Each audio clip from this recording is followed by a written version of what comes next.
গত এক দশকে চীনের অর্থনৈতিক বিকাশ আমেরিকার তুলনায় 7 গুণ বেশি হয়েছে। কিন্তু কেন, আপনি কি কখনো ভেবে দেখেছেন? চীনের তৈরি পণ্য সস্তা হওয়ায় বিশ্বব্যাপী জনপ্রিয়, কিন্তু আপনি কি জানেন যে তারা শুধু ইলেকট্রনিকই নয়, খাবারও নকল করছে? হ্যাঁ, ঠিকই শুনছেন। টাকা যেমন জাল হতে পারে, তেমনই খাবারও। আজ আমরা জানবো চীনের কিছু ভয়ঙ্কর নকল খাদ্যপণ্যের কথা, যা আমাদের জীবন প্রতিনিয়ত ঝুঁকির মধ্যে ফেলে দিচ্ছে। নাম্বার 1, প্লাস্টিকের চাল।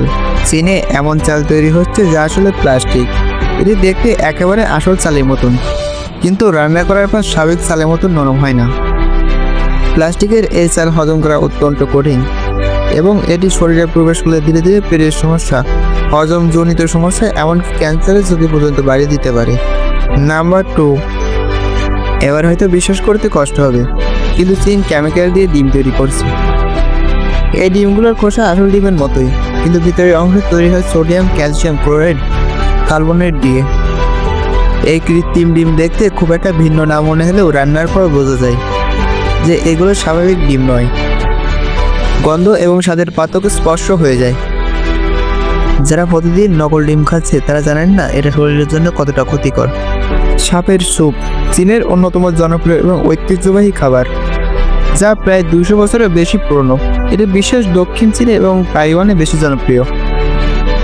চীনে বিশ্বাস করা হয় যে সাপের স্যুপ শীতকালে গা গরম রাখে, রোগ প্রতিরোধ ক্ষমতা বাড়ায় ও ত্বক উজ্জ্বল করে। বিশেষ করে শীতকালে এটি বেশি জনপ্রিয়, এবং অনেক রেস্টুরেন্টে এটি স্বাস্থ্যকর ডিশ হিসেবে পরিবেশন করা হয়। তবে যারা একে অদ্ভুত মনে করে তাদের জন্য এটি চ্যালেঞ্জিং খাবার হতে পারে।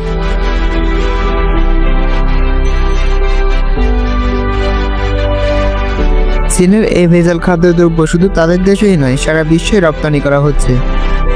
আমাদের সতর্ক থাকতে হবে, নকল খাবার চেনার উপায় জানতে হবে। আপনারা কি কখনো চীনের নকল খাবার বিষয়ে শুনেছেন, নাকি কখনো কিছু কিনে প্রতারিত হয়েছেন? কমেন্টে জানান। আর যদি ভিডিওটা ভালো লেগে থাকে তাহলে লাইক, কমেন্ট, শেয়ার করতে ভুলবেন না।